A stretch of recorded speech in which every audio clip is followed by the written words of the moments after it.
You need to have knowledge to have self control. Knowledge లేకుండా self control ఉండదు. Without knowing you can't wait. దేవుని వాక్యంలో కూడా చూసినప్పుడు రాబో మహిమ కొరకు ఆయన సిద్ధపడి శ్రమని అనుభవించాడంట. శ్రమను అనుభవిస్తానికి కారణం ఏంటంటే, ఈ శ్రమ తర్వాత నాకు మహిమ ఉంది తెలిసి ఉన్నాడు కాబట్టి he had the knowledge that there is glory. ఈ మహిమ ఉందని తెలుసుకున్నాడు కాబట్టి ఓర్చుకున్నాడు. ఈరోజు చాలామంది నేను ఓర్చుకోలేను అంటున్నాం. కారణం ఏంటంటే ఆయన జ్ఞానం లేదు, నెక్స్ట్ ఏం రాబోతుందో. దేవుడు పరీక్షిస్తున్నాడంటే నిశ్చయంగా హెచ్చిస్తున్నాడని అర్థం. దేవుడు హెచ్చించే ప్రతిసారి నిన్ను పరీక్షిస్తాడు. దేవుడు ఆయన సమయంలో నీ జీవితంలో కాలం సమయం తగినట్టుగా నీ జీవితంలో హెచ్చింపు మార్పు తీసుకొస్తున్నాడంటే ఒక పరీక్ష వస్తుంది, ఒక శోధన వస్తుంది.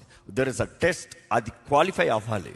నువ్వు నిజంగా ఆ జ్ఞానం కలిగిన వ్యక్తి అయితే శోధన వచ్చినప్పుడు సహించుకుంటావు. I have to have self control. నోటుకు వచ్చినట్టు మాట్లాడలేను, అనుకునేది చేయలేను. ఇది కేవలం పరీక్ష. ఈ పరీక్షలో నేను మౌనంగా ఉండాలి. ఈ పరీక్షలో నేను ఓర్చుకోవాలి. ఈ పరీక్షలో నేను నిలిచి ఉండాలి. ఈ పరీక్షలో నేను కంగారు పడకూడదు. అయ్యో నేను కంగారు పడితే దేవుడు నా ముందు తేవబోయేది నేను పోగొట్టుకుంటానేమో అనవసరంగా. ఈరోజు చాలామందికి దేవుని గురించి నాకు జ్ఞానం లేదు, దేవుడు ఎలా కార్యం జరిగిస్తాడో గ్రహించలేకపోతున్నారు. You need to have knowledge to have self control.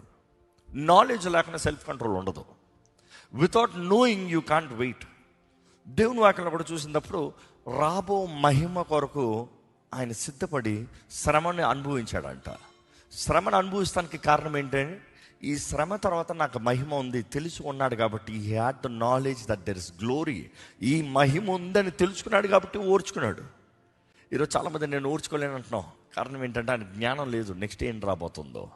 దేవుడు పరీక్షిస్తున్నాడంటే నిశ్చయంగా హెచ్చిస్తున్నాడని అర్థం. దేవుడు హెచ్చించే ప్రతిసారి నిన్ను పరీక్షిస్తాడు.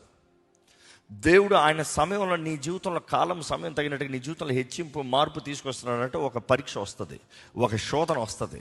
There is a test. అది క్వాలిఫై అవ్వాలి. నువ్వు నిజంగా ఆ జ్ఞానం కలిగిన వ్యక్తి అయితే శోధన వచ్చినప్పుడు సహించుకుంటావు. I have to have self control. నోటుకు వచ్చినట్టు మాట్లాడలేను, అనుకునేది చేయలేను. ఇది కేవలం పరీక్ష. ఈ పరీక్షలో నేను మౌనంగా ఉండాలి. ఈ పరీక్షలో నేను ఓర్చుకోవాలి. ఈ పరీక్షలో నేను నిలిచి ఉండాలి. ఈ పరీక్షలో నేను కంగారు పడకూడదు. అయ్యో నేను కంగారు పడితే దేవుడు నా ముందు తేవబోయేది నేను పోగొట్టుకుంటానేమో అనవసరంగా. ఈరోజు చాలామందికి దేవుని గురించి నాకు జ్ఞానం లేదు, దేవుడు ఎలా కార్యం జరిగిస్తాడో గ్రహించలేకపోతున్నారు.